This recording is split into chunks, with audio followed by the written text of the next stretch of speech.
salue tous ce matin dans le très beau nom de notre Seigneur Jésus-Christ. Et nous remercions Dieu encore une fois de plus de nous garder depuis toute une semaine qui vient de terminer. Et nous allons commencer ce nouveau mois avec le Seigneur au travers de sa sainte parole. Amen.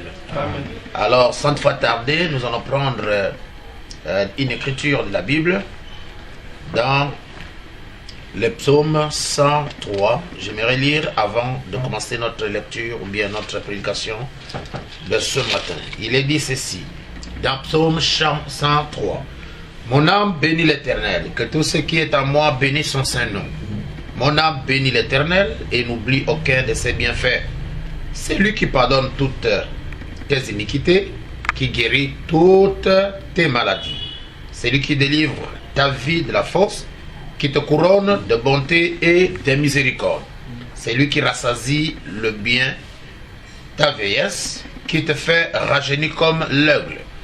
L'Éternel fait justice, il fait droit à tous les opprimés. Il a manifesté ses voies à Moïse, ses œuvres aux enfants d'Israël. L'Éternel est miséricordieux et compatissant, lent à la colère et riche en bonté.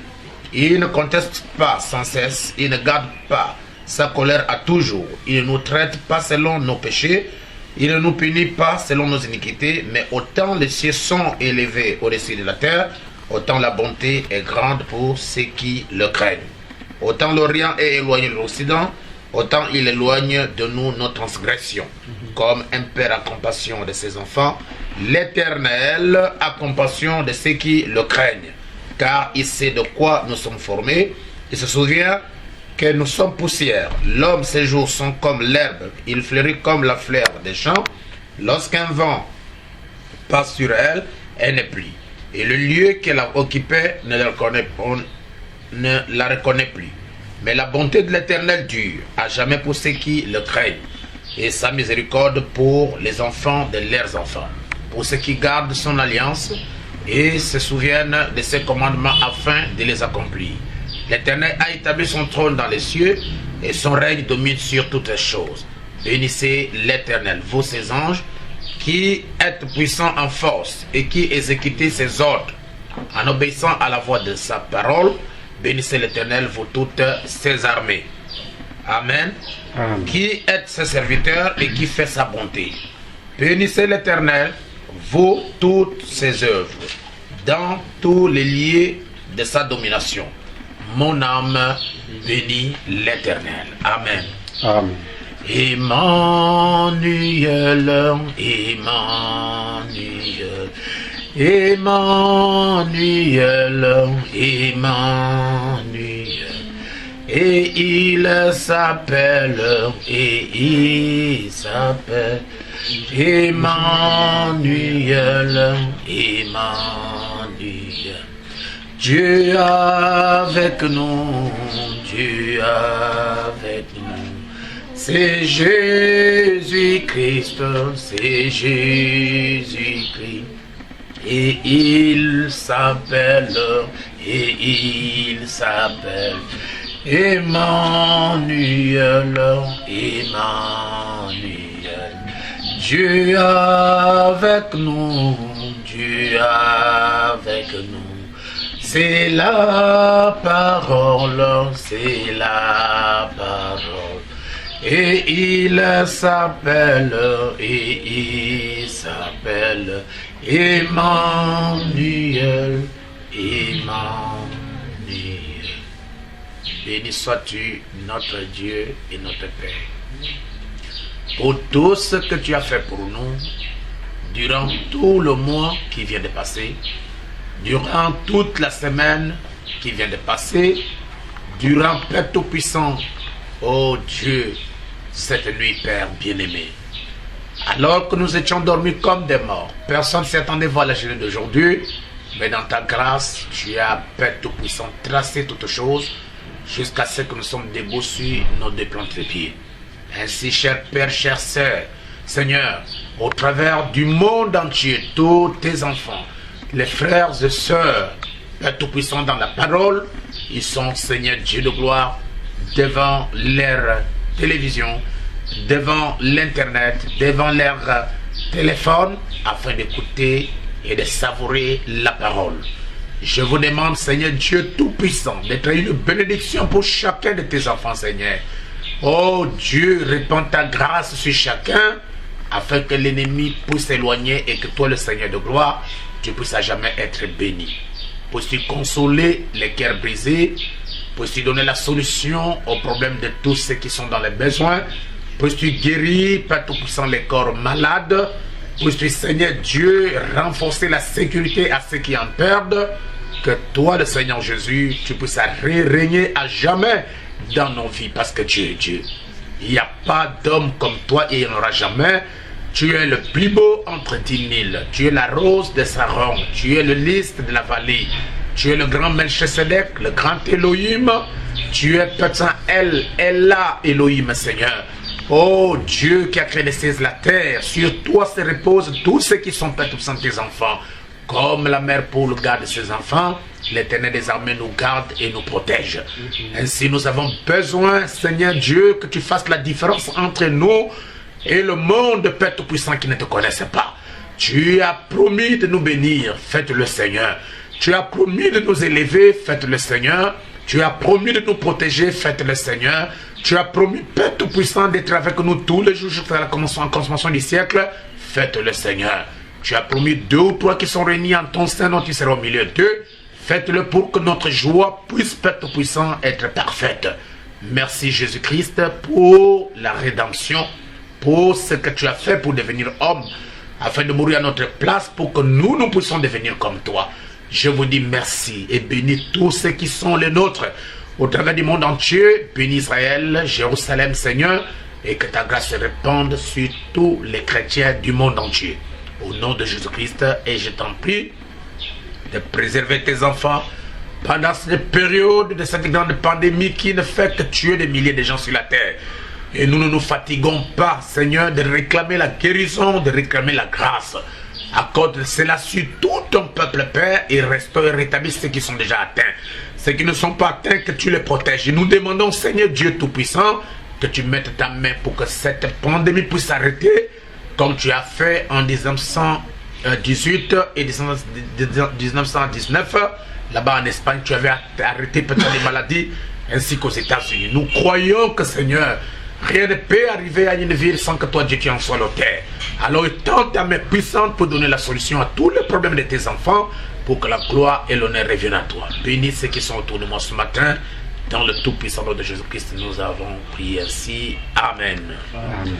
Merci beaucoup pour vous asseoir. Que le Seigneur Jésus-Christ puisse nous bénir tous. Amen. Amen. Alors, avant de pouvoir nous asseoir, s'il vous plaît, vous pouvez vous mettre debout et nous allons vite prendre nos Bibles.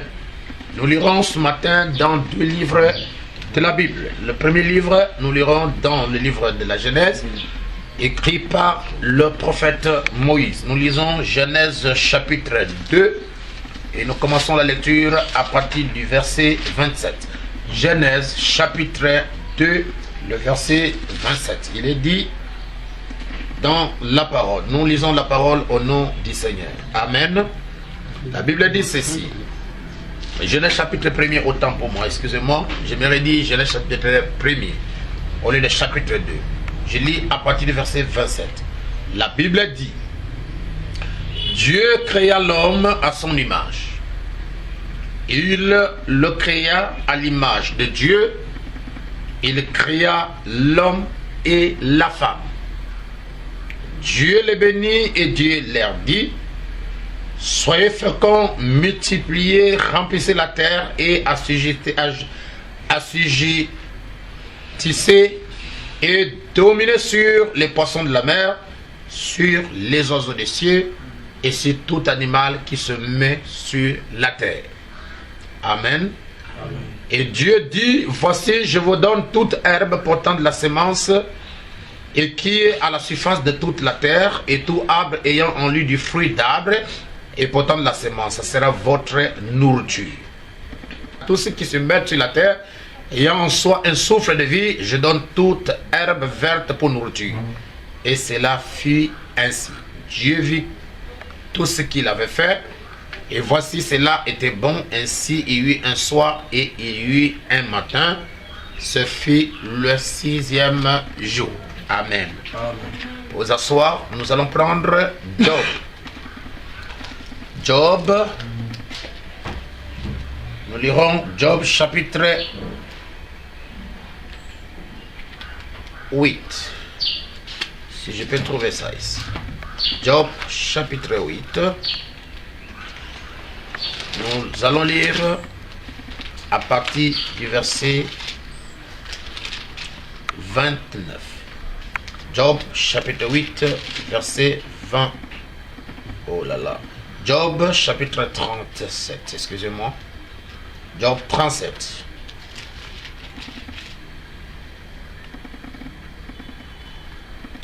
Ça commence un peu à déranger mes yeux. Ok.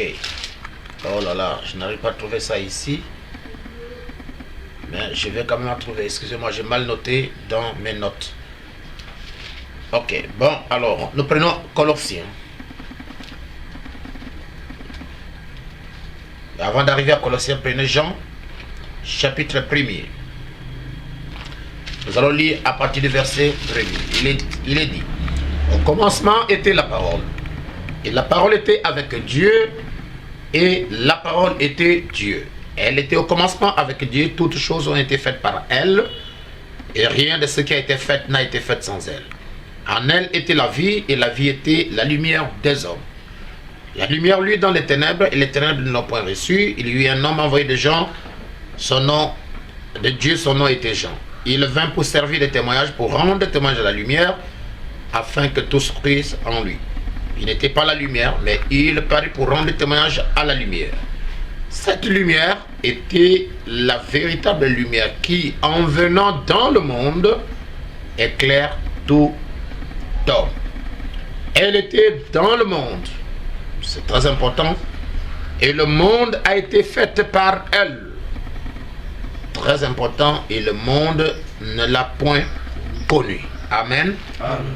Et je termine dans Colossiens. Colossiens chapitre 1er. Colossiens chapitre 1er. Et nous allons lire à partir du verset 12. La fois passée, nous avions lu ça avec vous. J'aimerais revenir juste un tout petit peu pour avoir l'idée. Colossiens chapitre 1er à partir du verset 12. La Bible dit, vous y êtes, je crois. La Bible dit,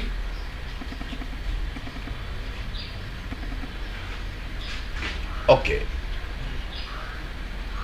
Rendez grâce au Père qui vous a rendu capable d'avoir part à l'héritage des saints dans la lumière,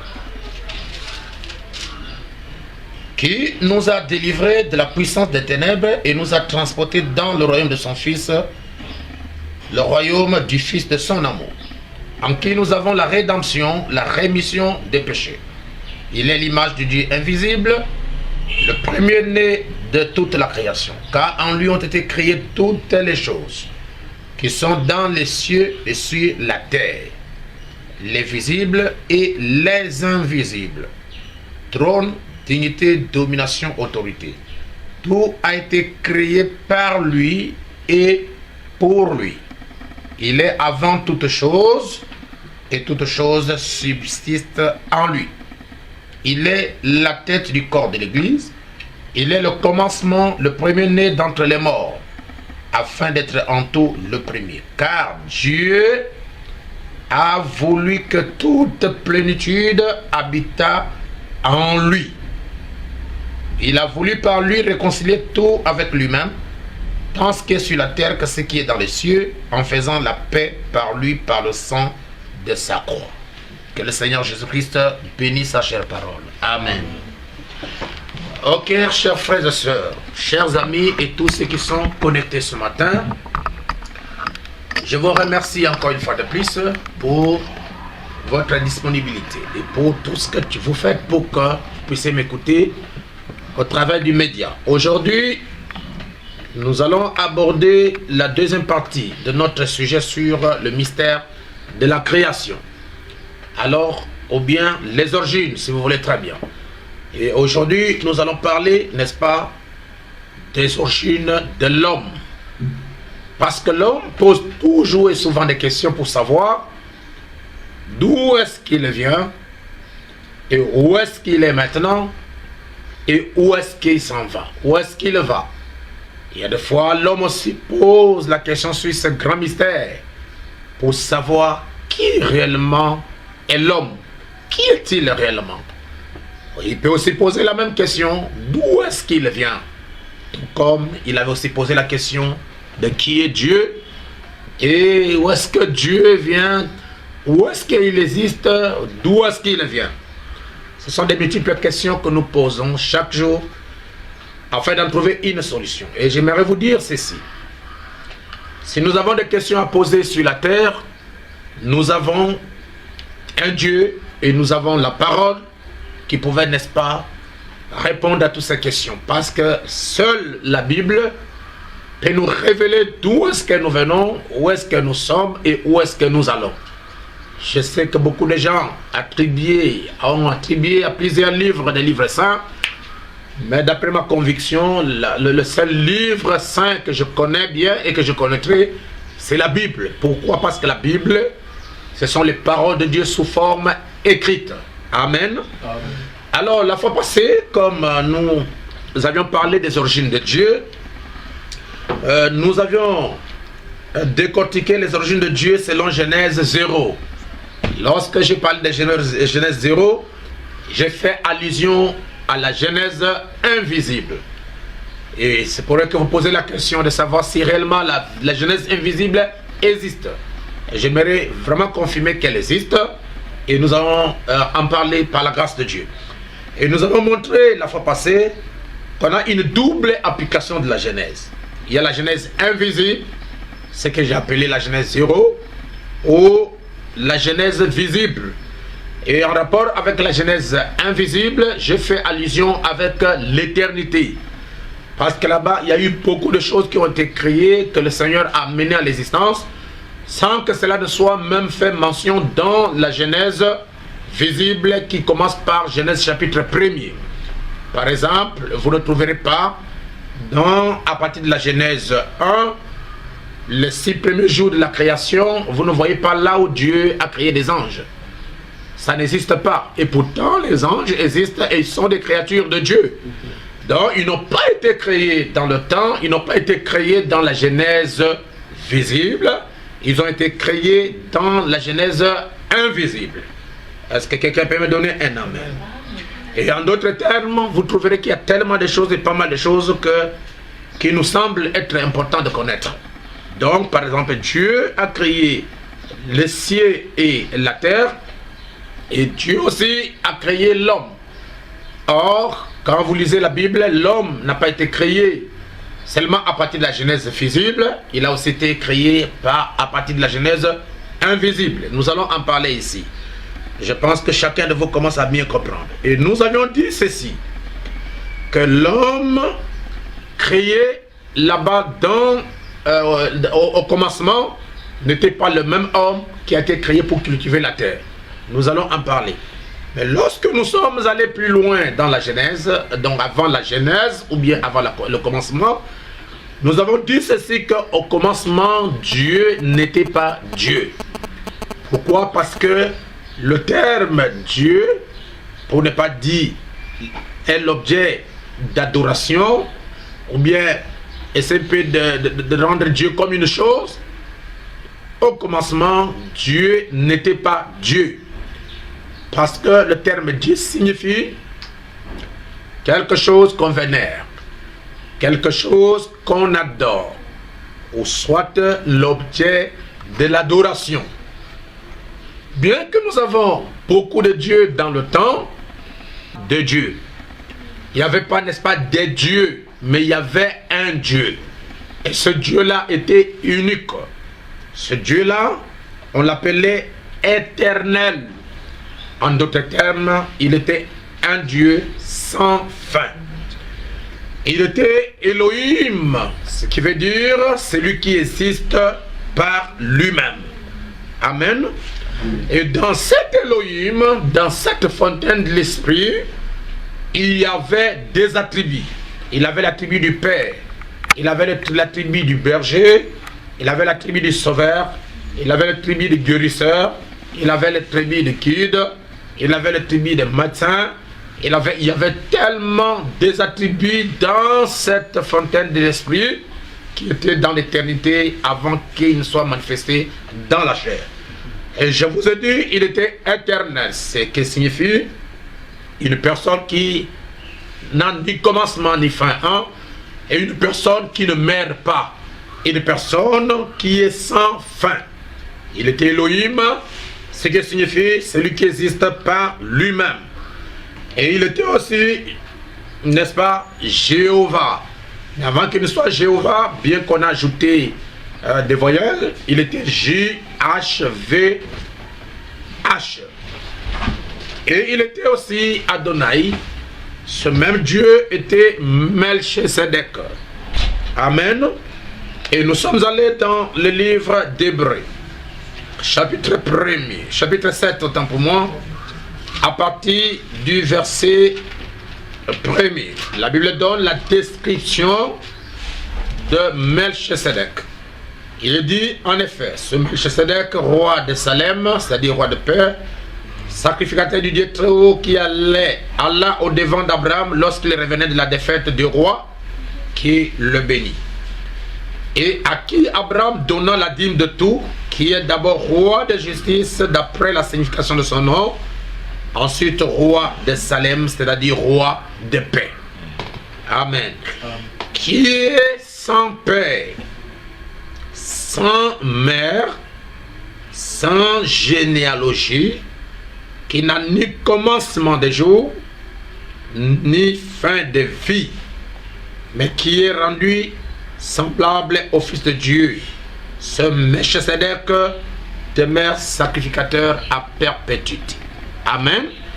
Si nous pouvons comprendre ce que l'apôtre Paul parle ici dans le livre des Hébreux, l'apôtre Paul nous dit que Melchisedec est d'abord le roi de justice, il est le roi de paix. Et si nous continuons la lecture, à partir du verset 2, et la Bible dit, et à qui Abraham donna la dîme de tout, qui est d'abord roi de justice d'après la signification de son nom, ensuite roi de Salem, c'est-à-dire roi de paix, qui est sans père. Melchisedec est sans père, ni mère, sans généalogie, qui n'a ni commencement de jour, ni fin de vie. Melchisedec est sans père, est sans mère, est sans commencement, il est sans fin, il est sans généalogie. Donc ça ne peut pas être quelqu'un d'autre si ce n'est l'Éternel, si ce n'est Dieu lui-même. Amen. Nous sommes toujours dans l'éternité. Et la Bible nous dit que cet homme, Melchisedec, était d'abord invisible. Et il était aussi inconnu. Pourquoi? Parce qu'on ne le connaissait pas. Et il est aussi infini. Amen. Il était Dieu, ce que nous appelons l'existant. Et nous, ses enfants, ses créatures, nous étions les existables, ayant en nous des lois, les lois de reconnaissance et les lois de retrouvailles. Cachés dans Elohim, nous étions cachés dans Elohim, lui qui était l'existant et nous, nous étions les existables. Mais en nous, Dieu a placé la loi de reconnaissance et la loi de retrouvailles. Et la Bible nous montre que nous, ses enfants, nous étions cachés en Dieu sous la forme des germes de vie. Je crois que les biologistes peuvent comprendre exactement ce que nous pouvons dire. C'est comme un garçon, alors un petit garçon, qui n'est pas encore marié, qui n'a pas de femme, qui n'a pas de femme. Lorsque celui-ci se marie et qu'il a une femme, au travers du champ de la matrice de la femme, celui-ci peut reproduire les enfants qui étaient cachés en lui. Donc ces enfants qui sont cachés dans ce jeune garçon, ils sont sous forme de germes ou sous forme de semences. Mais il faut qu'il passe par la loi du mariage afin que les enfants qui sont cachés en lui se reproduisent selon son espèce. C'est pourquoi un homme ne peut pas engendrer un singe, ou soit un singe ne proviendrait jamais de l'homme. C'est pour me poser catégoriquement, et je dis vigoureusement avec beaucoup de puissance, sur la loi de l'évolution. Pour vous dire que nous ne venons pas des singes. Moi, je dis que mon père n'est pas un singe, ni moi mon grand-père. Parce que s'ils étaient des singes au commencement, alors ça ne peut pas changer, ils doivent être des singes jusqu'à la fin. Alors le monde sera rempli de singes et on n'aura pas à cultiver la terre parce que Dieu, lorsqu'il a créé l'homme, Dieu a dit, j'étais placé sur la terre pour cultiver la terre. Donc nous ne venons pas des singes, ça c'est juste la confusion sur l'évolutionniste ou bien les évolutionnistes qui ont mené la confusion dans, n'est-ce pas, le mystère de la création. Amen. Donc, Dieu était esprit, il était Elohim, il était JVH, il était JHVH, il était Adonai, il était Melchizedek, il était l'Éternel, il était Elohim, et cet homme, Elohim, était invisible, et il était inconnu des gens. J'aimerais dire qu'il est même l'infini. Parce qu'avant lui, il n'y avait pas d'homme qui existait. Et après lui, il n'y a pas un autre homme qui existe. Donc, il est même la source et le début de la vie. Donc, toute vie qui existe sur la terre a commencé par cet homme que nous appelons, n'est-ce pas, l'Éternel, Melchizedek, Elohim, ou en d'autres termes, El Elah, Elohim, le Dieu qui existe par lui-même. Il est le commencement de toutes choses et il est la vie même éternelle. Amen. Et je vous ai montré, Charles, la fois passée, que ce Dieu dans son intérieur, alors qu'il remplissait tout l'espace éternel, l'espace inconnu, Dieu à l'intérieur de lui-même, avec ses attributs qui étaient, il ne voulait pas rester seul. Dieu voulait manifester ses attributs. Avant de commencer à manifester ses attributs, il faut que le Seigneur commence à savoir, à chercher à créer qui peut l'adorer et qui peut, n'est-ce pas, l'élever. C'est pourquoi je vous ai dit la fois passée que ce Dieu dont nous venons de parler, l'invisible, Elohim, Melchizedek, El Elah, n'est-ce pas, Elohim, Adonai, ce Dieu-là a voulu manifester ses attributs. Alors, il y a un seul attribut qu'il a touché pour que Dieu puisse devenir créateur. Alors le Seigneur a commencé à exprimer. Et je vous ai dit, il a senti en lui comme quelque chose qui le chatouait. Cet esprit invisible, cet esprit qui n'a pas, n'est-ce pas, de forme, qui remplissait toutes choses, a commencé à sentir en lui quelque chose qui le chatouait. Et c'était la tribu du Créateur qui voulait en fait être manifestée. Amen. Alors quand il a regardé, c'est la tribu du Créateur qui le chatouait, a mis cette grande fontaine de l'esprit en rotation. Et il a commencé à tournoyer comme une turbine. Et quand il a pris la grande et la plus grande vitesse, alors la tribu du Créateur s'est détachée de lui très premier. La Bible nous dit dans Colossiens chapitre 1er, et j'aimerais aller directement au verset 15, afin que nous puissions comprendre et saisir ce mystère. La Bible dit, Colossiens chapitre 1er, et nous lirons vite, excusez-moi, je suis en train de le chercher ça dans ma nouvelle Bible. Colossiens chapitre 1er, et nous lirons à partir du verset 15. Je ne sais pas si quelqu'un en a trouvé. Ok, il est dit ceci. Le Fils dit car, ok, il est dit, il est l'image du Dieu invisible.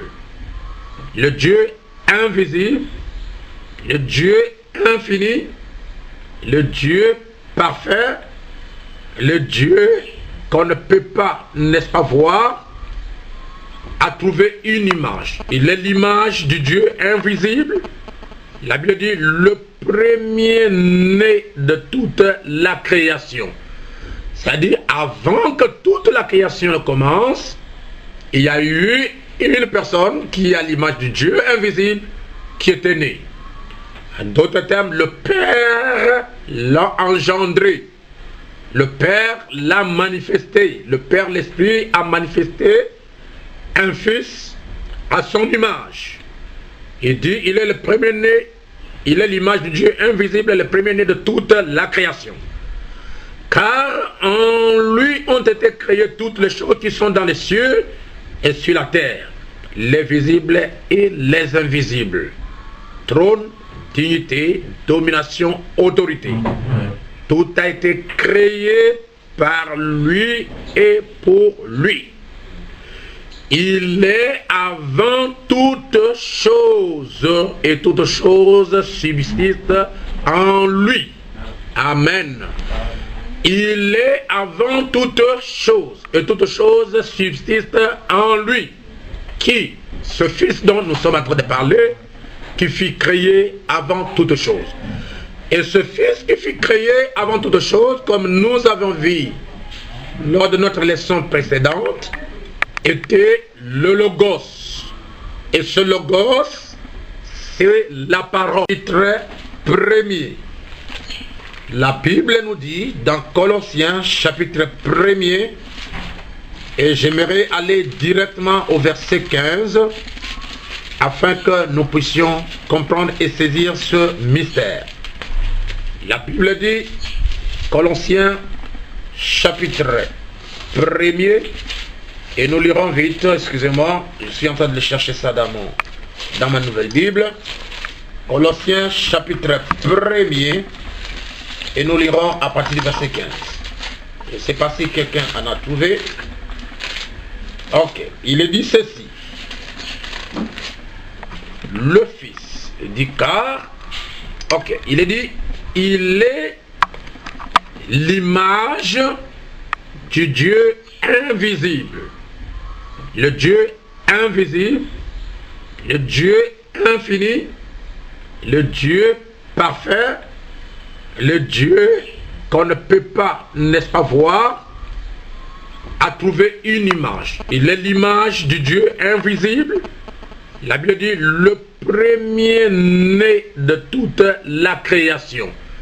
C'est-à-dire, avant que toute la création commence, il y a eu une personne qui a l'image du Dieu invisible qui était née. En d'autres termes, le Père l'a engendré. Le Père l'a manifesté. Le Père, l'Esprit, a manifesté un Fils à son image. Il dit, il est le premier-né, il est l'image du Dieu invisible, le premier-né de toute la création. Car en lui ont été créées toutes les choses qui sont dans les cieux et sur la terre, les visibles et les invisibles. Trône, dignité, domination, autorité. Tout a été créé par lui et pour lui. Il est avant toutes choses et toutes choses subsistent en lui. Amen. Il est avant toutes choses et toutes choses subsistent en lui. Qui? Ce Fils dont nous sommes en train de parler, qui fut créé avant toutes choses. Et ce Fils qui fut créé avant toutes choses, comme nous avons vu lors de notre leçon précédente, était le Logos. Et ce Logos, c'est la parole. Nous lirons à partir du premier verset. Au commencement était la parole. Et la parole était avec Dieu. Et la parole était Dieu. Elle était au commencement avec Dieu. Toutes choses ont été faites par elle. Et rien de ce qui a été fait n'a été fait sans elle. En elle, la parole était la vie. Cette vie, c'est la vie éternelle. Cette vie, c'est Dieu. Cette vie, c'est Elohim. Cette vie, c'est Melchisedec. Cette vie, c'est Adonai. Cette vie, c'est Dieu lui-même, parce que Dieu est l'auteur de la vie éternelle. Donc, en elle, la parole était la vie. C'est-à-dire, la vie était cachée dans la parole. Or, la parole, quand nous lisons, elle, oui, toutes choses ont été faites par elle, et rien de ce qui a été fait n'a été fait sans elle. En elle était la vie, et la vie était la lumière des hommes. Suivez bien, la lumière luit dans les ténèbres, et les ténèbres ne l'ont point reçue. La Bible continue, il vint pour servir. Il dit, il y a eu un homme envoyé de Dieu, son nom était Jean. Il vint pour servir de témoignage, pour rendre témoignage à la lumière, afin que la lumière puisse par lui. Il n'était pas la lumière. Jean n'était pas la lumière. Aucun prophète n'était la lumière. La lumière, c'est Dieu.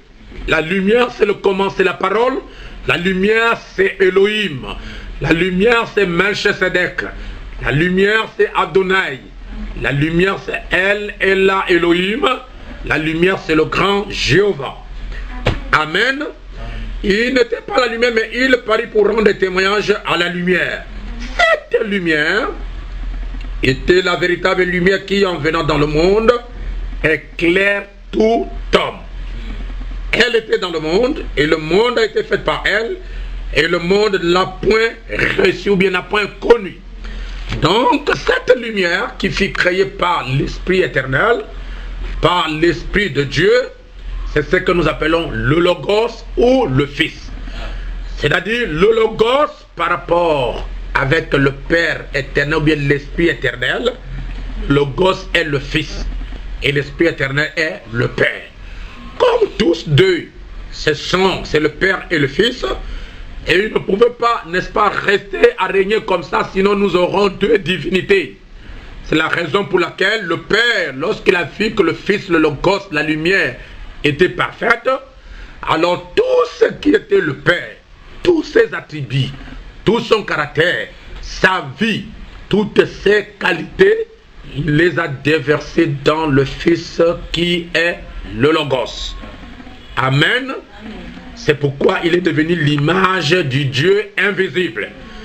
Et à partir de Logos, qui est le Fils, en d'autres termes, le Père déversé ou le Père incarné, alors Dieu a donné à ce Fils toutes les capacités, je vais dire toutes ses capacités et tous ses attributs.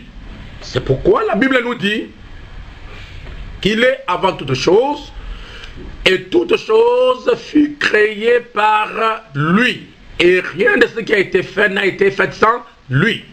Donc, ce Logos est devenu le Créateur. Amen.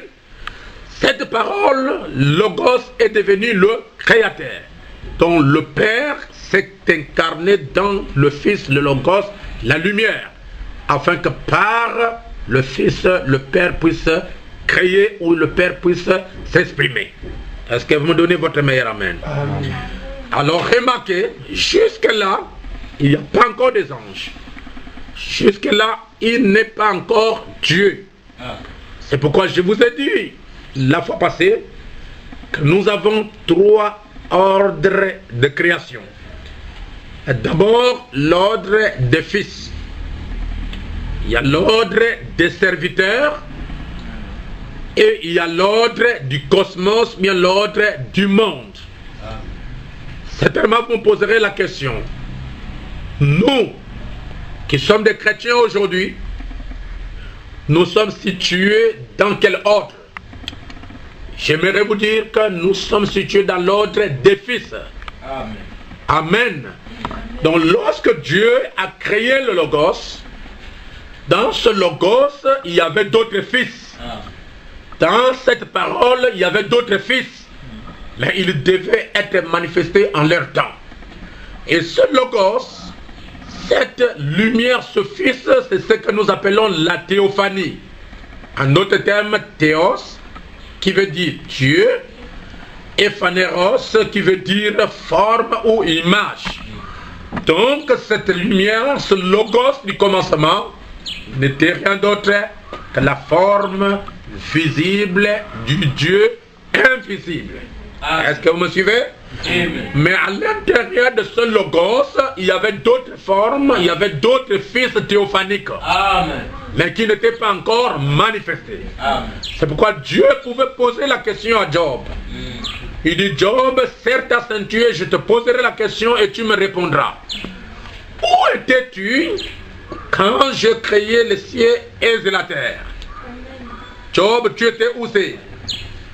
Lorsque les fils de Dieu poussaient les cris de joie et que les étoiles du matin chantaient, j'aimerais savoir où est-ce que toi, Job, tu étais. Comme vous savez, Job n'a pas pu répondre à la question de l'Éternel. Amen. Et j'aimerais vous dire qu'aujourd'hui, Dieu ne peut pas nous poser cette même question. Pourquoi Dieu ne peut pas nous poser cette question? C'est parce que nous avons la révélation totale et complète de la parole.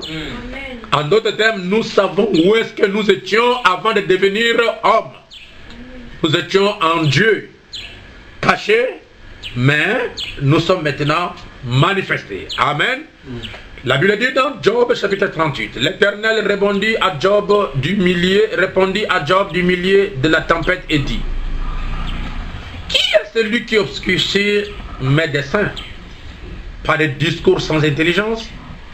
Saint terrain comme un vaillant homme. Je t'interrogerai et tu m'instruiras. Où étais-tu quand je fondais la terre? Dis-le si tu as de l'intelligence.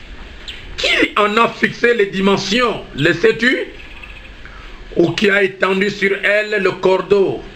Sur quoi ces bases sont-elles appuyées? Ou qui en a posé la pierre angulaire? Alors que les étoiles du matin éclataient en chants d'allégresse et que tous les fils de Dieu poussaient les cris de joie. Amen. Donc lorsque Dieu était en train de poser les fondements de la terre, lorsque Dieu était en train de créer le cosmos, de créer la terre, les fils de Dieu existaient déjà. Amen. Est-ce que vous croyez à cela? Amen. Et j'aimerais vous faire comprendre aussi que nous avions assisté à la création. Amen. Vous croyez à cela? Amen. Nous avons été créés avant même les anges. Amen. C'est pourquoi les anges ont été créés pour être à notre service. Amen. En d'autres termes, ils sont nos serviteurs. Amen.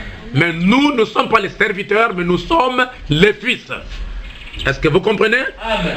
Donc, lorsque Dieu créa les cieux et la terre, les fils de Dieu poussaient les cris de joie. À cette période-là, nous n'étions pas encore sous la forme de la chair, mais nous étions sous la forme surnaturelle. Cette forme surnaturelle, c'est ce que la Bible appelle la parole. C'est ce que la Bible appelle les petites lumières. C'est ce que la Bible appelle les fils de Dieu. En d'autres termes, nous étions comme de Dieu. La Bible dit, qui a fermé la mer avec des portes quand elle se lance du sein maternel? Quand je fis de la nuée son vêtement et de l'obscurité ses langes. Quand je lui imposai ma loi et que je lui ai mis des barrières et des portes. Quand je dis, tu viendras jusqu'ici, tu n'iras pas au-delà. Ici s'arrête l'orgueil et les flots. Depuis que tu existes, as-tu commandé au matin? As-tu montré sa place à l'aurore pour qu'elle persiste, qu'elle saisisse les extrémités de la terre et que les méchants en soient secoués, pour que la terre se transforme comme l'argile qui reçoit une empreinte et qu'elle soit parée comme un vêtement? Dieu pose la question à Job. Où étais-tu quand moi l'Éternel, je posais les fondements de la terre? Quand moi l'Éternel, je posais la pierre angulaire. où est-ce que toi, Job, tu étais? Job ne pouvait pas connaître, ne pouvait pas savoir, ne pouvait pas répondre à Dieu à cette époque. Pourquoi? Parce que les sceaux n'étaient pas ouverts. Amen. Parce que le 7e sceau d'Apocalypse chapitre 8 était fermé. Dans ce silence d'Apocalypse chapitre 8, il y avait des révélations qui devraient être connues au temps de la fin. C'est pourquoi le Seigneur l'Éternel a jugé bon de nous envoyer le prophète pour nous révéler les mystères cachés de la Bible. Amen. Amen. Donc, dans cette logos, dans cette théophanie, habitaient d'autres fils de Dieu. Mais ils n'étaient pas sous la forme de la chair, mais ils étaient sous la forme de la théophanie, sous la forme de la parole ou sous la forme des petites lumières. Est-ce que vous me suivez bien? Maintenant, nous allons découvrir où est-ce que nous sommes venus. Nous sommes venus où? D'où? Comme nous venons de le dire, nous venons de Dieu. Et de Dieu, nous avons fait un voyage dans son premier fils appelé le Logos ou la parole ou la théophanie. De Dieu, nous sommes venus dans la théophanie. Et de la théophanie, nous allons nous manifester dans la chair. Mais j'aimerais que vous puissiez comprendre quelque chose de très important. La Bible nous dit que Dieu a créé l'homme à son image et selon sa ressemblance. Amen. Prenons Genèse chapitre 1er. Nous allons lire le verset 26. La Bible dit: puis Dieu dit, n'oubliez pas qu'il s'agit bel et bien du Logos qui devient maintenant le Créateur. Parce que la Bible dit, il est l'image de Dieu invisible et en lui ont été créées toutes les choses. Parce que la Bible dit dans Genèse, dans Jean chapitre 1er, au commencement était la parole était avec Dieu et la parole était Dieu et toutes les choses ont été créées par elle. Nous sommes maintenant dans la forme visible, bien que visible mais toujours spirituelle de Dieu, appelé le Logos, appelé la théophanie ou la parole. Ok? La Bible dit ici, puis Dieu dit, faisons l'homme à notre image selon notre ressemblance et qu'il domine sur les poissons de la mer, sur les oiseaux du ciel, sur les bétails, sur toute la terre et sur tous les reptiles qui rampent sur la terre. Verset 27, très important. Dieu créa l'homme à son image et il le créa à l'image de Dieu. Il créa l'homme et la femme. Amen. Dieu créa l'homme à son image. Comme Dieu n'est pas physique jusqu'à cette époque, Dieu est esprit jusqu'à cette époque. Nous sommes toujours dans la Genèse 0. Est-ce que vous me comprenez?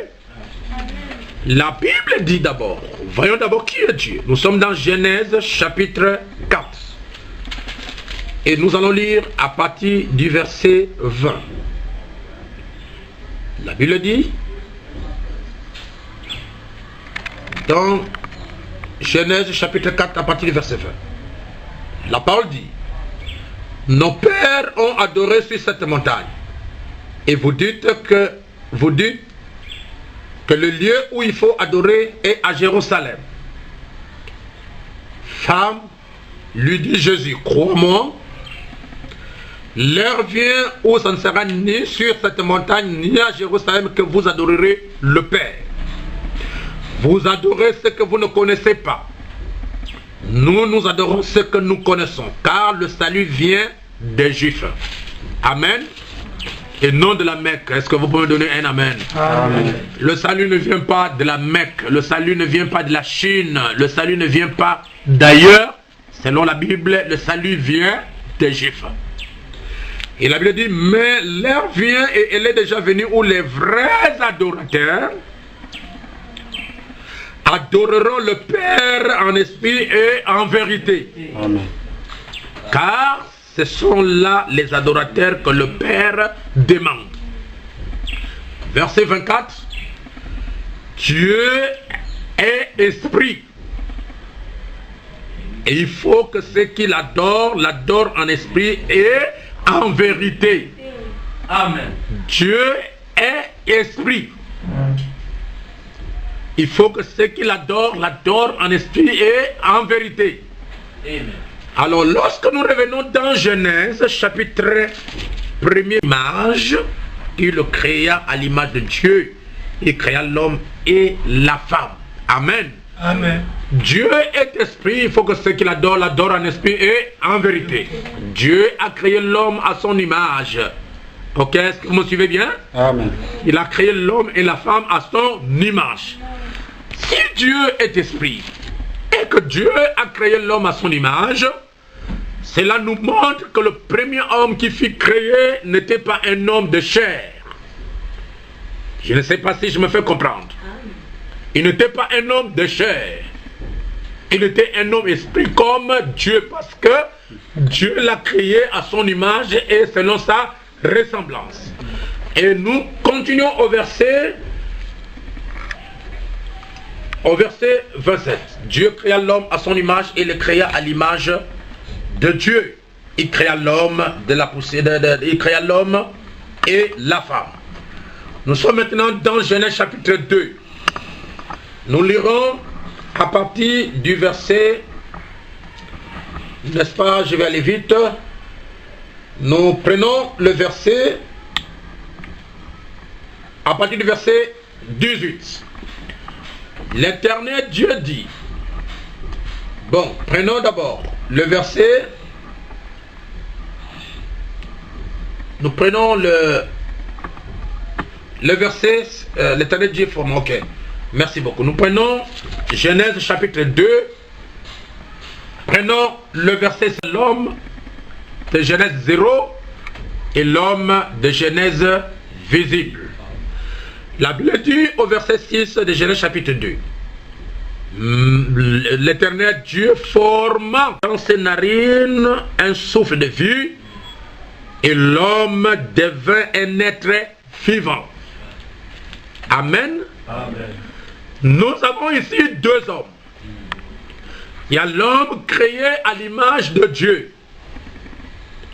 Et il y a l'homme formé de la poussière de la terre. L'homme formé de poussière de la terre, ou bien formé de 16 éléments de la terre, n'est pas cet homme-là qui a été créé à l'image de Dieu. Amen. Parce que l'homme créé à l'image de Dieu est un homme esprit. Un homme surnaturel. Un homme, n'est-ce pas, spirituel. Pourquoi? Parce que Dieu était surnaturel.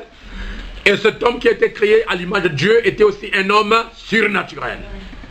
Mais ici, Dieu a créé l'homme. La Bible dit Dieu forma l'homme. Nous avons la création et nous avons la formation de l'homme. La création de l'homme, c'est dans l'éternité. La création de l'homme, c'est dans Genèse 0. Et la formation de l'homme, c'est dans le temps. Qu'est-ce que Dieu a fait au juste? Il a créé l'homme à son image et selon sa ressemblance. Et la Bible dit il créa l'homme et la femme. Donc cet homme qui fut créé au commencement là-bas, je vais dire à l'éternité, cet homme-là était un homme esprit. Mais en lui, il y avait l'esprit féminin. Il y avait l'esprit féminin ou bien il y avait la femme. D'un seul homme qui est créé à l'image de Dieu. À l'intérieur de cet homme, esprit, il y avait la femme. Je ne sais pas si vous pouvez me donner un amen. Amen. À l'intérieur, il y avait l'esprit féminin. À l'intérieur. Mais les deux étaient un. Dans la théophanie de l'homme. Dans la théophanie de l'homme, il y avait la femme spirituelle, la femme surnaturelle qui était cachée.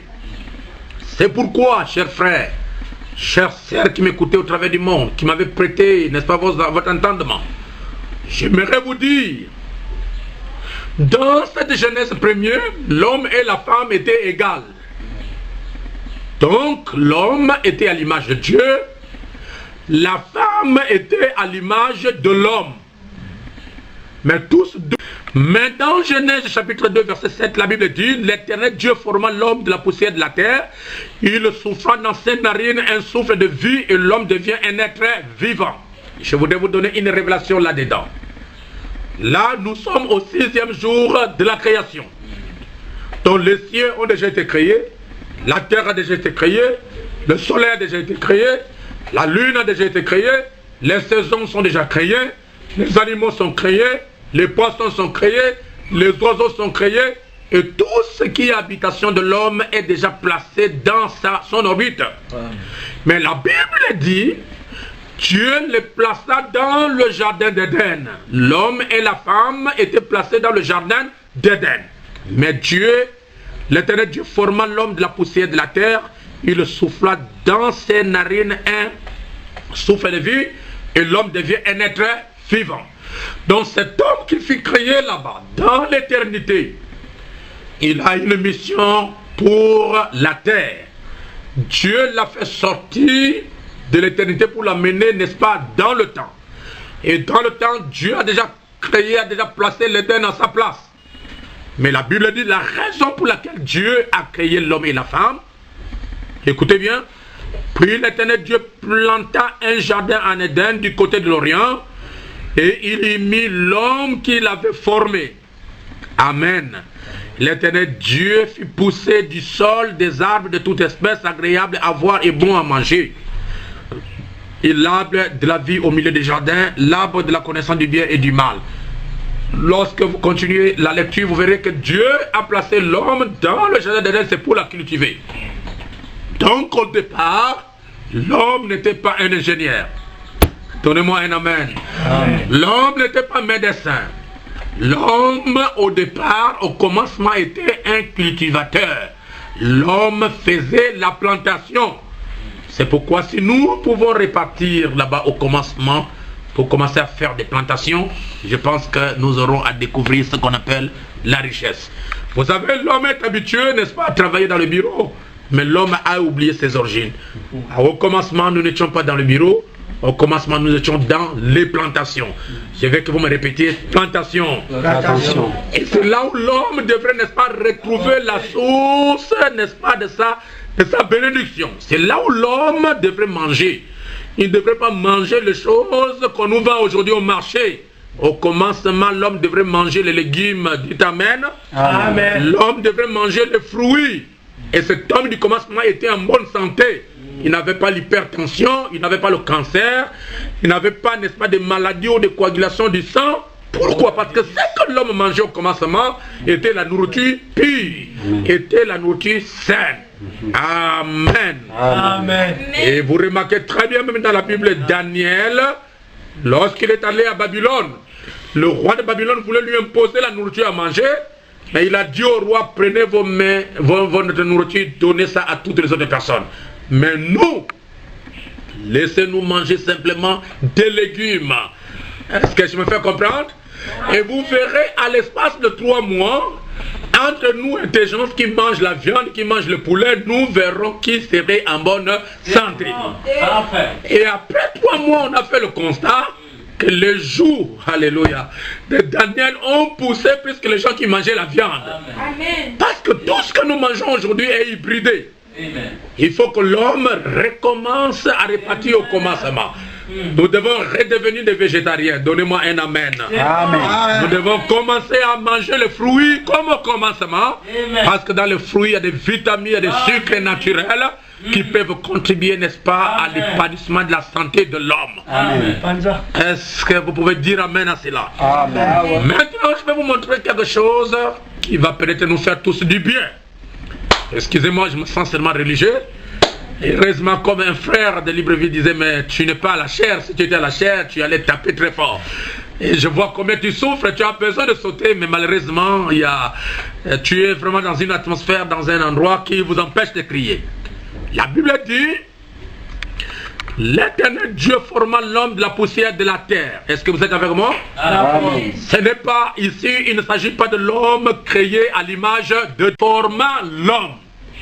Dieu créa l'homme, c'est dans l'éternité. Dieu formant l'homme, c'est dans le temps. Amen. Amen. Et le formant de la poussière de la terre. Dieu a cette terre que Dieu a donné la forme. C'est le calcium. C'est le zinc.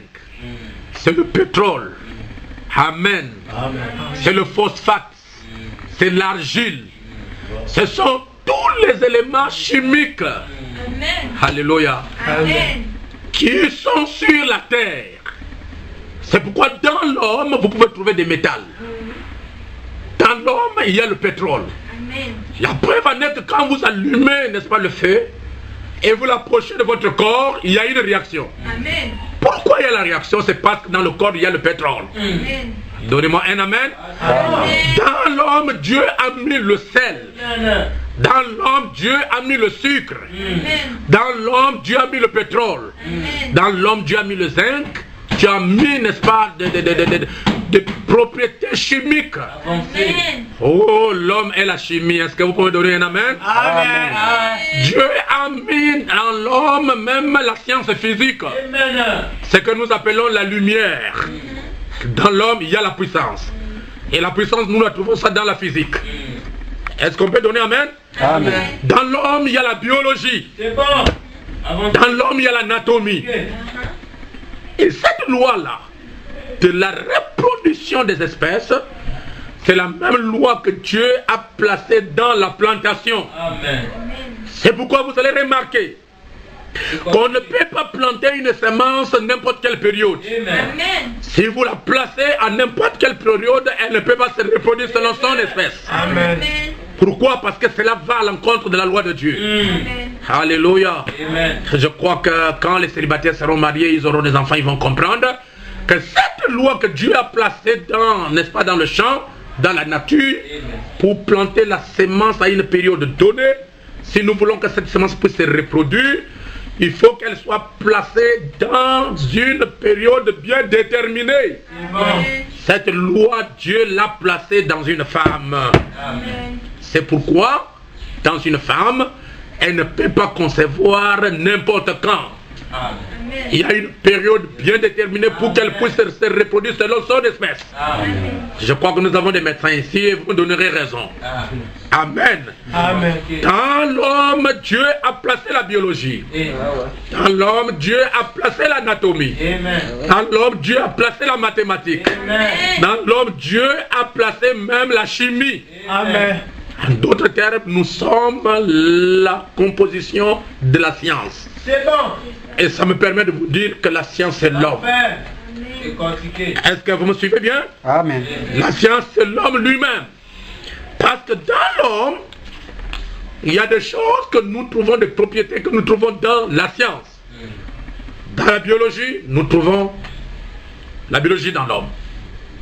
C'est pourquoi Dieu pouvait dire que chaque semence se reproduira selon son espèce. Mais pas n'importe quand, à une période donnée. Amen. Pourquoi? Parce que c'est la biologie. Dans l'homme, il y a l'anatomie. C'est pourquoi on peut parler aujourd'hui dans la médecine des généralistes. C'est une science que vous étudiez. Et vous allez remarquer que l'anatomie de l'homme peut être comparable à l'anatomie d'un animal. Quand on sort un produit chimique, avant de l'injecter dans l'homme pour voir le résultat que cela produira, il faut qu'il soit d'abord injecté dans un animal. Amen. Si dans l'animal il y a une réaction correcte, positive, ça veut dire que dans l'homme aura la même réaction. Amen. Est-ce que vous me suivez? Amen. Donnez-moi un amen. Amen. Remarquez maintenant la révélation de quelque chose que je voudrais vous donner dans Genèse chapitre 2 à partir du verset 7. L'Éternel Dieu forma l'homme de la poussière de la terre. Il souffla dans ses narines un souffle de vie et l'homme devient un être vivant. Cet homme qui fut créé était en train de dormir. Ce sont de bonnes choses que nous devons connaître. L'homme créé à l'image de Dieu, c'était la théophanie. Et cet homme avait des oreilles. Cet homme avait des yeux, cet homme avait la bouche, cet homme avait un corps. Mais le corps de cet homme fait à l'image de Dieu n'est pas un corps matière. Mais c'est un corps lumière. C'est un corps théophanique. Amen. Amen. Amen. Dans ce corps-là, il n'y avait pas le fer. Dans ce corps-là, il n'y avait pas le pétrole. Mais ce corps est composé de la lumière qui n'est rien d'autre qu'une lumière surnaturelle. C'est pourquoi cet homme du commencement peut apparaître et il peut disparaître. Pourquoi? Parce qu'en lui, il n'y a pas la matière. Mais c'était la lumière. Alors la Bible dit, Dieu forma de la poussière de la terre un homme, pas à l'image de Dieu, mais à l'image de l'animal. Amen. Amen. Mais remarquez maintenant la différence. La Bible dit que Dieu forma de la terre, de la poussière de la terre, Dieu forma l'homme de la poussière de la terre, il souffla dans ses narines un souffle de vie. Et l'homme devint un être vivant. Qu'est-ce qui s'est passé au juste? Dieu a pris la théophanie de l'homme. Donnez-moi un amen. Amen. Et Dieu a porté cette théophanie en lui-même sous la forme de souffle. Donc, quand Dieu a soufflé sur les narines de cet homme créé dans le temple, amen, amen. C'était le moment où Dieu faisait entrer dans cet homme son esprit, bien l'homme créé à son image. Amen. L'homme créé à l'image de Dieu, on l'appelle Ish. Et la femme créée à l'image de Dieu, on l'appelle Isha. Amen. Mais l'homme formé de la terre s'appelle Adam. Oh Jésus. Et la femme créée à l'image de la terre s'appelle Ève. Amen. Nous avons un homme créé à l'image de Dieu et un homme créé à l'image ou bien à l'image de la poussière de la terre ou bien à l'image de l'animal naturel. L'autre est immortel, l'autre est mortel. Et nous allons voir comment le mortel et l'immortel deviendraient un. Donnez-moi un amen. Amen. Et lorsque Dieu souffla sur les narines de cette personne, de cet homme créé, tiré de la poussière de la terre, c'était le moment où Dieu faisait entrer le surnaturel dans le naturel. Amen. Et la Bible dit, Adam devint un être vivant. Donc lorsque Adam était debout, alléluia, amen, il y avait un autre Adam là-bas dedans. Amen. Cet Adam qui était dedans, c'est cette maison, bien cette habitation dont l'apôtre Paul a parlé dans 2 Corinthiens chapitre 5. Vous allez m'excuser un peu de me mettre debout parce que je me sens bien et je ne peux plus me contenir. Et si vous ne m'attrapez pas, je parlerai en langue. Alléluia. La Bible dit ceci dans 2 Corinthiens. 2 Corinthiens chapitre 5. La Bible dit, nous savons en effet que si cette tente, c'est-à-dire la terre, la chair, où nous habitons sur la terre est détruite, nous avons dans le ciel un édifice qui est l'ouvrage de Dieu. Amen. Une demeure éternelle qui n'a pas été faite de mains d'homme. Cette demeure éternelle, cette habitation dont la Bible parle, c'est la théophanie. Amen. Amen. C'est cet homme du commencement. C'est cet homme de la Genèse 0 ou bien la Genèse invisible. S'il est détruit ce corps ici de chair, c'est mortel, nous avons l'immortalité. Et je veux que les gens me comprennent ce qui m'écoute et ce qui m'écouterait. Adam au commencement était un être double. Il était à la fois un Adam naturel et un Adam spirituel. Donc Adam qui est devenu un être vivant, n'est rien d'autre que Ish rendu manifeste. Amen. Amen. Ish révélé, Ish rendu manifeste dans une chair. Mais à l'intérieur d'Adam, il y avait un autre Adam. Cet Adam-là, c'est l'Adam positif. Cet Adam-là, c'est la théophanie. Amen. Cet Adam-là, c'est l'original. Mais revêtu dans un corps de chair, afin de cultiver la terre. Amen. Amen. C'est le péché qui a fait qu'Adam puisse perdre son image. En d'autres termes, il est devenu homme, il est devenu chair, il est devenu un homme sans l'Esprit de Dieu en lui. Pourquoi? Parce que la chose qui lui donnait l'autorité, la chose qui lui donnait le pouvoir de contrôler toutes choses, de contrôler les cieux, de contrôler la terre, de contrôler le vent, de contrôler la nature, cette chose-là était sortie d'Adam par le péché.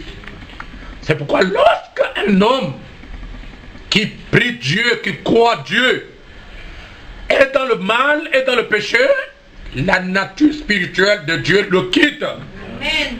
Et c'est l'ennemi qui prend place. Est-ce que vous me suivez? Amen. Donnez-moi un amen si vous me suivez. Amen. Dans cet homme du commencement, lorsque Dieu a formé l'homme de la poussière de la terre, Dieu a soufflé dans ses narines. C'était juste le moment que Dieu faisait entrer Ish dans Adam. Amen. Et en faisant, vous me suivez? Amen. En faisant entrer Ish dans Adam, Ish qui est Ève aussi était caché dedans. Amen. Je ne sais pas si vous me suivez. Amen. Dieu, dans un seul corps d'Adam, il y avait l'esprit masculin et l'esprit féminin.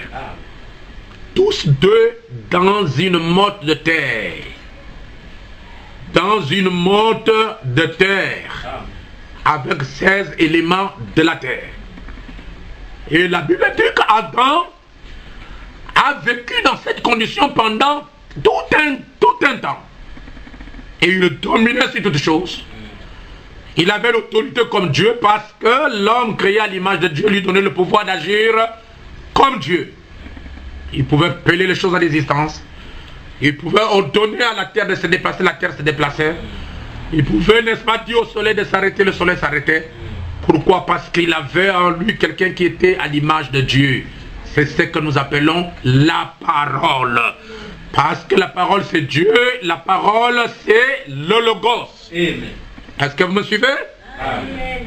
Maintenant la Bible dit, lorsque Adam a constaté que toutes les choses dans le jardin d'Éden étaient double, il a remarqué que lui, il était seul. Alors il a commencé à s'exprimer. Il a commencé à manifester l'envie d'être aussi double comme un homme qui a l'envie d'avoir une femme. Seule la pensée d'Adam a sonné très fort dans les oreilles de Dieu. Et Dieu a dit en lui-même, il n'est pas bon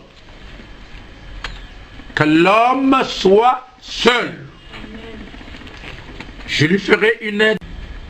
Je me poserai à cet esprit-là. Moi, je pense que c'est une possession, c'est un démon. Amen. Il n'y a pas d'amen? Amen. Je sais que quand je parle et je touche ça, les célibataires n'aiment pas dire amen. Amen. C'est même pas ici, mais c'est partout. Amen. Mais vous serez exposés aux tentations et aux épreuves. Quelqu'un pouvait dire, vous savez, la femme c'est rien, moi-même je fais tout. Mais moi je fais tout, moi j'ai grandi seul. C'est un démon parental. Amen. Même Dieu lui-même s'est marié. Alléluia. Amen. Bon. Vous direz, mais comment Dieu s'est marié? Oui. Dieu a une femme. Amen. Vous ne croyez plus à ça? Amen. Mais pourquoi il y a le silence dans mon auditoire? Amen. Dieu a-t-il une femme? C'est suspect, n'est-ce pas? Oui. D'accord, nous allons voir si c'est suspect. Prenons Éphésiens, chapitre 5. Vous pensez que Dieu peut imposer à quelqu'un de se marier? Et que lui-même Dieu le reste célibataire? Impossible. C'est que nous allons commencer à lire à partir du verset 22. Écoutez. Femmes, soyez soumises à vos maris comme au Seigneur. Car le mari est le chef de la femme, comme Christ est le chef de l'Église, Amen. qui est son corps et dont il est le sauveur. Vous allez me répondre maintenant qui est la femme de Dieu. L'Église. Vous allez comprendre. Je peux continuer? Amen. Or, de même que l'Église est soumise à Christ. Parce que le terme soumission n'est donné que dans le couple. Amen. Dehors, de même que Christ est soumise, dehors, de même que l'Église est soumise à Christ, les femmes aussi doivent l'être à leur mari en toutes choses. Suivez bien. Marie, aimez vos femmes comme Christ a aimé l'Église. Et s'est livré lui-même pour elle. Un bon mari doit mourir pour sa femme. Même si vous n'êtes pas fort. Si quelqu'un vient donner la bonne gifle à ta femme, pour montrer réellement que vous aimez cette femme-là, la femme attend, c'est que tu puisses aussi donner une bonne gifle à ce monsieur. Amen. Amen. Pour montrer que vous êtes capable. Donnez-moi un amen. Amen. Mais vous m'avez dit que vous êtes des frères. Est-ce que les frères peuvent se battre? Alléluia. Amen. Il y avait un frère, je vais vous faire rire un peu. Il y avait un frère qui marchait avec sa femme. Pendant qu'il marchait, il y avait un monsieur qui était vraiment un bon muscleux. Il était en train de bastonner sa femme en route. Alors le monsieur a dit à ce monsieur, comment tu peux taper vraiment ce monsieur comme ça? Cette femme-là comme ça. Tu n'as pas le droit de la taper comme ça. En tout cas, vraiment, si c'était ma femme que tu as tapé, tu allais savoir sur quel bois je me chauffe. Alors le monsieur a laissé sa femme, il est venu donner de bonnes gifles à la femme, ce monsieur qui parlait. Alors le monsieur a dit, je te pardonne. Mais le jour où tu feras ça pour la seconde fois, je vais me battre avec toi. La femme à la maison, lorsqu'il s'est levé pour commencer à gronder, la femme cherchait à taper la femme a dit, hey, tu me tapes ici seulement parce que tu vois que je suis une femme. Lorsque ton ami m'a tapé là-bas, est-ce que toi tu as bastonné la femme? Non. Vous voyez, un vrai homme est celui qui meurt pour sa femme. Afin de la sanctifier par la parole, après l'avoir purifiée par l'eau du baptême. Afin de faire paraître devant lui cette église glorieuse, sans tache, ni ride, ni rien de semblable, mais sainte et irrépréhensible. C'est ainsi que les maris doivent aimer leurs femmes comme leur propre corps. Celui qui aime sa femme s'aime lui-même. Car jamais personne n'a haï sa propre chair, mais il la nourrit et en prend soin, comme Christ le fait pour l'Église. Amen. Amen. Parce que nous sommes membres de son corps. C'est pourquoi l'homme quittera son père et sa mère. Amen. Amen. Vous êtes marié avec votre femme. Pas question de venir rester chez tes parents. Ce n'est pas la parole. Amen. Je vais entendre un amen. Amen. La Bible dit l'homme quitte quoi? Son père et sa mère. En d'autres termes, vous devez quitter la maison des parents. Amen. Je veux que Salem et Jubilé me donnent un amen. Amen. S'attachera à sa femme. Et les deux deviendront une seule chair. Suivez bien. Ce mystère est grand. Comme Le mystère de l'homme et de la femme. Le mystère de l'unité de l'homme et la femme. Ce mystère est grand. Je dis cela par rapport à Christ et à l'Église. Amen. Amen. Jésus a une femme. Exact. Sa femme, c'est son Église. Amen. Ce sont les croyants baptisés du Saint-Esprit. Les croyants qui sont nés de nouveau. Comme l'homme prend soin de sa femme, Christ aussi prend soin de son Église. Si tu veux avoir des problèmes avec Jésus-Christ, commencez à perturber sa femme. Amen. Là, je parle aux pasteurs, aux prophètes qui torturent les brebis. Parfait. Amen. Amen. Un petit problème de rien du tout. Une faiblesse de la part d'une brebis. Au lieu de l'aider pour l'amener à être meilleur, on le chasse de l'église. On le livre à Satan. Lorsque ce grand donateur de dîmes et des offrandes vit une mauvaise vie, vous êtes incapable de le reprocher publiquement. Mais lorsqu'il s'agit d'une brebis qui est vraiment négligée, on le chasse et on le maltraite. Dieu s'occupera de vous, prédicateurs. Amen. Amen. Amen. Nous devons être honnêtes, corrects et justes. Et on devrait traiter toute personne, toute brebis d'une manière équitable. En ce moment-là, le Seigneur serait avec nous. Amen. Donc, Dieu a dit, il n'est pas bon que l'homme soit seul, je lui ferai une aide semblable. Et nous comprenons très bien qu'à partir de là, Dieu fait tomber l'homme dans un sommeil profond. Je crois que c'est comme ça. Je suis dans Genèse chapitre 2 à partir du verset 20. La Bible dit: l'homme donna des noms à tous les bétails, aux oiseaux du ciel et à tous les animaux de champ, mais pour l'homme il ne trouva point d'aide semblable à lui. Alors l'Éternel fit tomber un profond sommeil sur l'homme qui s'endormit. Un profond sommeil. Vous croirez avec moi que Dieu est le premier anesthésiste. Si vous croyez à cela, donne-moi un amen. Amen. Le premier anesthésiste, c'est Dieu. N'est-ce pas, docteur? Amen. Il prit une de ses côtes et referma la chair à sa place.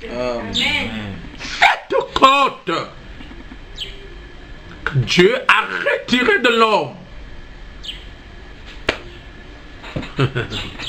ce n'est rien d'autre que la femme qui était habitée, mais qui était cachée dans l'homme. Vous comprenez? Amen. Remarquez, la Bible dit, l'Éternel Dieu forma une femme de la côte qu'il avait prise de l'homme et il l'amena vers l'homme. Dieu soutira l'esprit féminin qui était dans l'homme depuis l'éternité. Et Dieu, le verset 22, Dieu forma une femme de la côte qu'il avait tirée de l'homme. N'est-ce pas? Amen. Et il l'amena vers l'homme. Ils étaient un en esprit. Et ils étaient un dans le corps. Amen. Maintenant, Dieu va les séparer pour que l'homme puisse voir un autre lui. N'est-ce pas? C'est pourquoi la femme est l'homme est l'image de la femme. N'est-ce pas? Dieu est l'image de l'homme et l'homme est l'image de la femme. Dieu, l'homme est la révélation des mystères cachés de Dieu. Et la femme est la révélation des mystères cachés de l'homme. C'est pourquoi, dans un bon mariage, je ne dis bien pas des mariages fabriqués, mais le vrai mariage inné, prédestiné par Dieu, à un certain moment, la femme va commencer à prendre le caractère, la nature. Permettez-moi d'aller de l'avant. Encouragez-moi par un amen. Amen. Parfait. Même les traits physiques de l'homme. Amen. Et on pourrait dire Amen. que vous êtes semblables, vous ressemblez à votre époux. Amen. Pourquoi? Parce que vous êtes venus d'un même corps et d'un même esprit. Est-ce que vous me donnez un amen? Amen. Et la Bible nous dit, et l'homme, il dit, verset 22, l'Éternel Dieu forma une femme de la côte qu'il avait prise de l'homme et il l'amena vers l'homme. Et l'homme dit, voici cette fois, celle qui est os de mes os et chair de ma chair. On l'appellera femme. En soi, on l'appellera Ève. C'est le mari Adam qui a donné le nom de Ève à sa femme. C'est pourquoi lorsque vous êtes marié, l'homme doit toujours donner à sa femme un petit nom. Un petit nom que tout le monde ne doit pas connaître. C'est un mystère entre les deux. Donnez-moi un amen. Amen. Et la Bible dit, on l'appellera femme parce qu'elle a été prise de l'homme. Amen. C'est pourquoi l'homme quittera son père Amen. et sa mère Amen. et s'attachera à sa femme et ils deviendront une seule chair. C'est un voyage. Donnez-moi un amen. Amen. L'homme était caché dans le père sous forme de germe. Vous me suivez? Amen. Il doit quitter son père. C'est-à-dire ces germes doivent sortir de l'homme Gloire à Jésus. pour aller chez la mère. Amen. Lorsque l'homme quitte son père, je ne sais pas si vous me comprenez, Amen. il va chez sa mère. Mais il ne va pas demeurer là-bas éternellement. Il va quitter aussi la mère pour sortir dans ce monde et retrouver sa femme et se marier pour que les deux deviennent un. Amen. Donc l'homme quittera son père et sa mère, c'est un voyage surnaturel, sous forme de germes, sous forme de sémences, pour aller dans la mer afin de se former. De la mer, il sort dehors.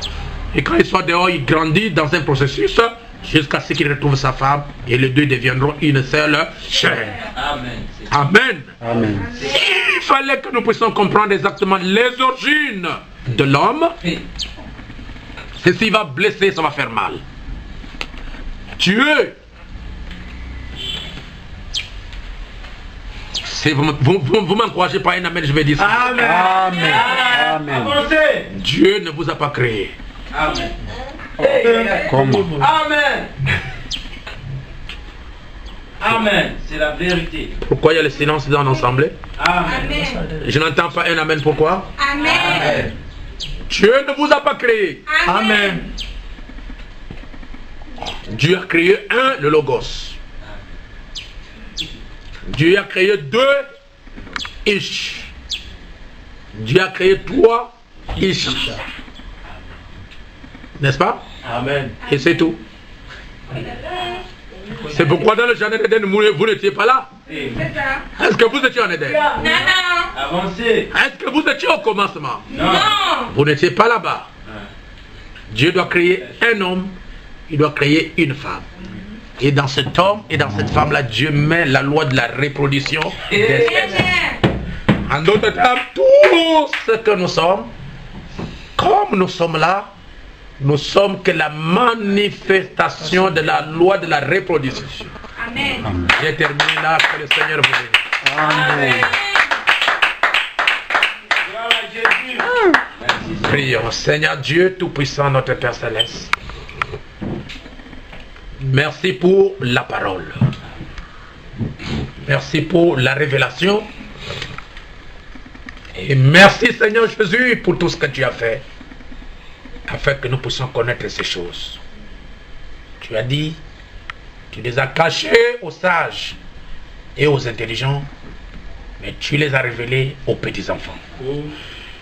Là-bas au commencement, nous n'étions pas là, Seigneur, mais ce sont nos esprits que vous avez créés. Et par le lien de mariage de l'homme et de la femme, cette mode de cœur a été produite. Et tu as pris ton esprit, tu as mis en nous pour que nous soyons des êtres vivants. Amen. Bien que nous étions dans la loi du péché, mais la loi de la vie par Jésus-Christ nous a affranchis de la loi de la mort. Et nous avons compris aujourd'hui nos origines. Et nous avons compris aujourd'hui, Seigneur, notre Père. Et nous avons compris que notre Père n'est pas seulement celui qui nous a mis au monde, mais notre Père c'est Dieu. Parce que nous portons en nous les gènes de Dieu, la loi de la reconnaissance et la loi de retrouvailles. Et nous avons reconnu que notre Dieu n'est pas un Dieu simple, mais un Dieu grand. Un Dieu qui peut sauver, un Dieu qui peut pardonner, un Dieu qui peut amener à la vie tout ce qui est mort. Nous étions morts, maintenant nous sommes revenus à la vie au moyen de la parole. Père, bénis ce que nous avons écouté, place-la dans le cœur de tes enfants, fortifie-nous Seigneur Jésus et donne-nous la foi afin que nous puissions croire à ces choses. Seigneur, s'il y a quelque chose de mal en nous, enlève cela. Et dans la salle, s'il y a quelqu'un qui est malade, que tu puisses le guérir. Amen. Si parmi nous, il y a quelqu'un qui est envoûté, qu'il soit désenvoûté par l'autorité de la parole. Amen. Seigneur, même au travers de l'internet, au travers de tous ceux qui vont nous écouter, je veux que le Saint-Esprit puisse accomplir les grandes œuvres dans la vie de ton peuple. Amen. Seigneur Jésus-Christ, merci pour cette personne spirituelle que tu as placée en nous, afin que nous puissions être conduits jusqu'à ce que nous quitterons la terre. Merci à toi, le Seigneur de gloire, pour tes bienfaits. Oh Dieu, fortifie-nous, Seigneur, et rapproche-nous de toi. Nous voulons être comme toi, Seigneur, parce que tu es la parole. Bénis notre semaine qui s'annonce, tout notre parcours, que tu marches avec nous. Amen. Éloignez l'ennemi dans toutes ses formes au nom du Seigneur Jésus. Amen. Que chacun qui m'a écouté soit protégé durant la semaine. Amen. Que chacun qui m'a écouté soit gardé sous le sang de Jésus. Amen. Et que les anges du Seigneur puissent l'accompagner dans tout ce qu'ils vont réaliser. Amen. À toi la gloire, l'honneur et les louanges, à jamais et au siècle des siècles. Dans le tout puissant nom de Jésus-Christ notre Dieu, nous avons ainsi prié. Amen. Amen. Merci beaucoup. Que le Seigneur vous